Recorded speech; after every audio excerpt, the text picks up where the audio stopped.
Welcome to the first edition of the Summer Showcase, brought to you by the Shady Sports Network.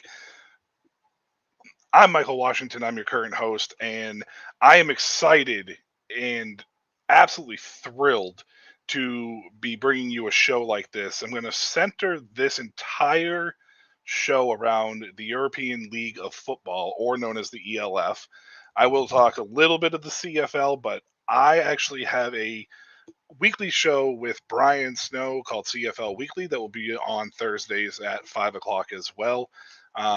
So I'm just excited to focus this on the ELF and bring to you, the viewers, as much information as I'm learning as I go. This is my first year diving in, so I'm not by any means well versed or knowledgeable in this situation. And I have uh, extensive knowledge as far as football is concerned. Watch a lot of different leagues, and I am excited to just be able to talk football in general. I'm by myself tonight, so the show will probably not be extremely long or as informative as I would like. Eventually, we'll have hopefully, some good guests lined up for everybody. And the more that this goes, the better. Uh, let's start off first of all. What is the European League of Football? Well, I mean, it's an American style football league that's played in Europe. It has 17 teams. If anybody remembers the old ELF, not the ELF, the NFL Europe, they had teams like the Frankfurt Galaxy and the Barcelona Dragons, and both those teams are in the ELF. So they acquired the rights of those team names and are currently active. With this league, they are entering their third year or playing their third year. They just started. They're entering week 3 of the 2023 season.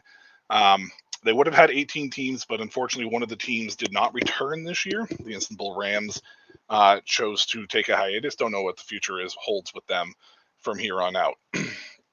The European League of Football has a unique, uh, I don't want to say a unique style of football, but it kind of combines a little bit of the NFL rules with the XFL in certain aspects. They have imports and exports, as far as American imports and European imports, and then they have the homegrown stuff. There's roster rules that are in take. I don't know all those rules just yet, but I will bring them to you the more that I know about them moving forward.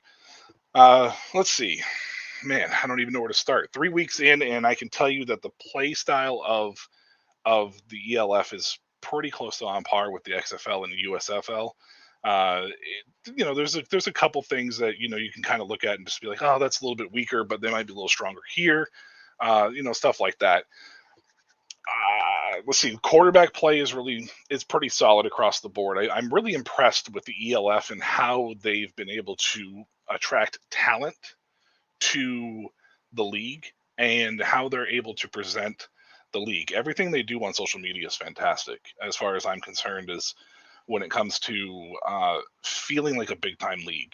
It's something that a lot of people, um, I think the presence online as far as social media is concerned and where we are as a society is very much a um, time and effort now for the ELF to turn around or for anybody really to turn around and use it to build their brand. And the ELF is, so far as I've seen, one of the better leagues to be able to present its product through social media outlets and channels. So if you get a chance, follow them everywhere that you can. Twitter, Instagram, they're really good at that across the board as well. So the European League of Football, how do you watch? Well, I wrote an article not too long ago explaining that they have a thing called the Game Pass. For Americans, it's a little over $100, but it breaks down to about $1 a game when it's all said and done. Because you get 107 games, that's 17 teams. You can watch any game at any time because all of the games are on demand. So the product is there for you. It's online or through their app, one or the other, and you can really take the time to sit back and kind of work at your own pace. Whenever you dive into a new football league or anything in general, it takes a little time to kind of get acclimated to what's happening. And the ELF does a wonderful job of being able to explain who they are, what they bring to the table. Whereas uh, some other leagues don't necessarily really do that. They just kind of like, this is our product, boom, right in your face.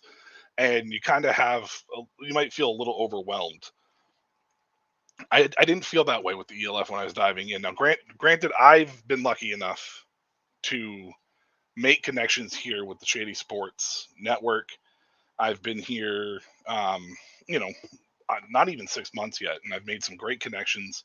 And I've done a wonderful job of being able to find people, um, to kind of help me with this game. I want to give a quick shout out to Around the ELF on Twitter. I've learned a lot just following him.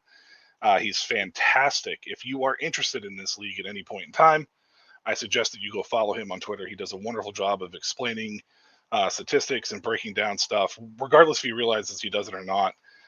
He certainly has for me, and I've learned a lot from him, and I still hope to learn more. Maybe we'll have him as a guest at some point in time here on the show. All right, heading in to week 3 with the European League of Football, we're starting to see the league kind of separate itself. When it comes to when it comes to football in general, any league that you're in, you start seeing a separation at some point in time. You start seeing which teams are going to be near the top, which teams are going to be near the bottom. Every now and then, you can take the seasons, turn it around, and those teams that are at the bottom kind of make their way forward. I mean, the Arlington Renegades of the XFL was a prime example where they kind of looked like they were dead in the water for a long period of time, went on winning the championship. So there's always the possibility that one of these teams that are don't look very promising right now could end up being stronger down the stretch because of injuries or anything else that may have happened. As a matter of fact, earlier today, the Helvetic Guards, one of the new expansion teams, just put their quarterback Colin Hill on IR, and they signed another American import in Jordan Barlow out of the Southwestern Assemblies of God University. That's a mouthful. Or SAGU, whichever way you want to look at it, based out of Texas. He played for. I'm going to do my best not to butcher names, but with it being European football, I don't know if I'm going to be able to. I'll do my best. If anybody can correct me, it will be greatly appreciated. I take constructive criticism perfectly. I think it's the Leipzig Kings. Leipzig? I think it's what it's pronounced. He played with them in 2022. Uh, wasn't on a team at the start of the year, but he has now found a new home with the expansion team, the Guards. Now, I mentioned the Helvetic Guards, but the ELF this year expanded. They did aggressive expansion with 17 teams currently in the league. They had 12 last year. They brought on 6 expansion franchises for this season. As I said earlier, the Istanbul Rams did not return this year, but they did announce a new expansion team for Madrid, Spain next year in 2024. There's some rumblings and some rumors going around. There's a lot of talk about possibly the ELF expanding with 2 more franchises to bring the total to 20. Nothing official yet. We'll keep an eye on that for you here at the Summer Showcase as well. Let's see. Yeah. Man, my experiences with this league has so far through 3 weeks has been something special, primarily because it's like my new passion, and it kind of bring things in. Let's see. They have 17 teams, as I've mentioned. There's 3 conferences, and the teams range from all over Europe, really. They have, let's see, the Rainfire, the Cologne Centurions, the Frankfurt Galaxy, which is one of the teams I mentioned earlier, the Paris Musketeers, and the Hamburg Sea Devils. Those are in the Western Conference. In the Central Conference, it's the Raiders Trial, it's the Barcelona Dragons, the Stuttgart Surge, the Milano Seamen, the Munich Ravens, and the Helvetic Guards, which I mentioned just a minute ago with the breaking news that their quarterback is on IR. And then the Eastern Conference is the Panthers Warclaw, the Vienna Vikings, the Berlin Thunder, the Leipzig Kings, the Prague Lions, and the Fevervar Enthroners. And I guarantee I messed up that last one. No questions asked. I guarantee I did not pronounce that right.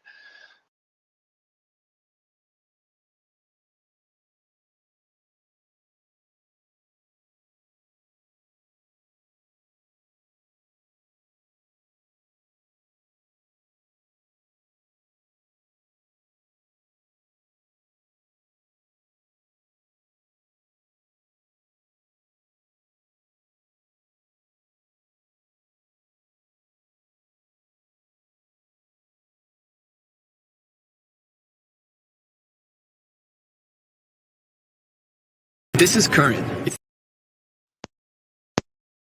This is current. It's the card my parents used to pay me for mowing the lawn, running errands, and doing well in school.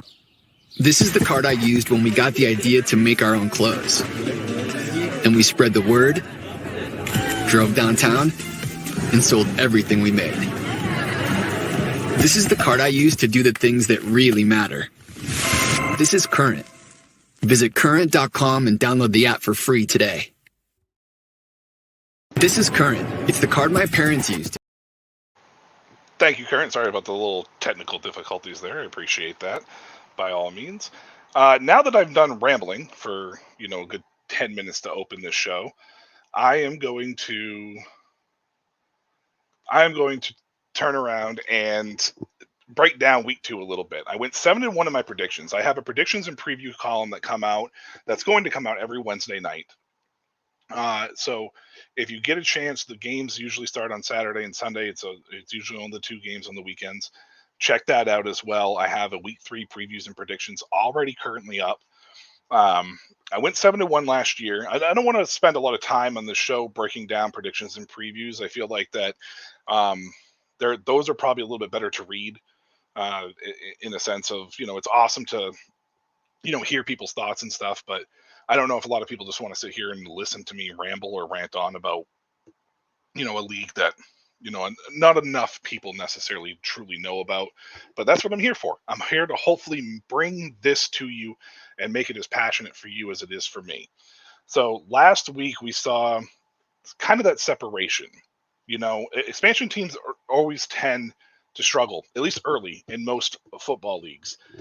There was a lot of hype surrounding the Paris Musketeers, primarily because they signed in the offseason what it would have been considered the number 1 quarterback and the number 1 wide receiver that were on the free agent market.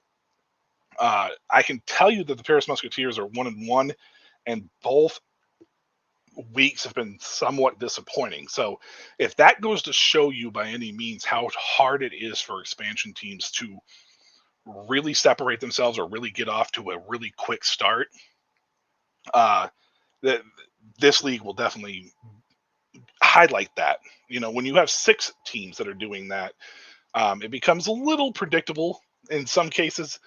Hopefully, though, some of the teams that we've seen some shining spots from will be able to turn around and open this up and kind of maybe either save their season or make a late push, maybe really disrupt things down the road. The number 1 team right now, overall, looks like it's the Rain Fire. They've been on the top of a lot of people's power rankings. They were hyped really kind of beginning of the year. They seem to be like the most complete team that I've watched so far. They had a tough matchup with Hamburg, the Hamburg Sea Devils last week, but Rain is, man, if I could put them on what they are, they're like the Birmingham Stallions of this league. They are very much well-rounded. They really bring a good viewing experience, and they look like they're seasoned. And I think that is something that we see with a lot of teams in general. I mentioned it earlier in CFL Weekly that the good teams, or the teams that are always near the top, it doesn't matter how much turnover they have or how many players they lose. They just seem to be able to reload and stay organized and really separate themselves early on in seasons. Any league, it's amazing to watch how that happens. I mean, you can see it in college football as well. And the Rainfire kind of seem like that they might be that team. I know that the Vienna Vikings won the 2022 EFL championship. They won their first game last week against Berlin, a very tough Berlin team, by the way. And the Vikings look like they might be another team that kind of is in that mode of just being able to sit around the top and really focus on just putting out winning football on a consistent basis. Berlin, as I mentioned, they're a team that blew out the first opponent for week 1, tough matchup with Vienna week 2. Berlin is a very tricky team as well. They look like they're amongst one of the best teams on the top as well. The expansion teams, on the other hand, it's been kind of rough trekking for the most part. Paris has allowed 14 sacks through 2 weeks. Quarterback Zach Edwards, who was the number one free agent, according to a lot of people in the offseason, has now been sacked over 100 times in his ELF career. As you can see, I've got a buddy over here now. He's decided to join us. That's my cat, Jinx. They always love to do it when you're on air. That is for sure. And even with him being there, it's obvious that it doesn't account for the other parts of the football team. Offensive line is one of the toughest positions, and cornerback. Those two positions are the toughest positions to find a lot of high quality depth at some of these levels, because the European League of Football, while it's expanding and while it's progressing and while it's getting more popular, they still don't attract the same kind of talent that some of these other leagues, at least over here in America, have. And because of that, and their rules with the imports as far as the rosters are concerned kind of restricts that too, which I fully understand and I fully get, and I applaud the league for having a smart and efficient roster constrictions in place to try to generate a lot of that hype and a lot of that buzz around the league. That is something that the new CFL rosters, on the other hand, that's something that's kind of become a little bit of a running joke amongst the community. They might need to fix that out a little bit if they're going to get better with it. And it's really struggled. Hey, look at that. Punt return TD by Ottawa. Nice. CFL game going on right now. Calgary is currently up 15-10 on Ottawa. And make that 15-12. That's their 2-point conversion by the Red Blacks on that punt return. 44 seconds left in the second quarter. Looks like they're heading into the half in that game. We'll get to the CFL in a minute because I do want to talk about something over there just real quick. But expansion, back to what I was saying, the expansion teams are finding it hard to find their place in this league. And I think that's going to be something that's going to be interesting to see moving forward, where they're going to go from here. Because the quarterback play hasn't been terrible. I mean, some quarterbacks more so than others, but it's really the glaring hole for me has been the offensive lines.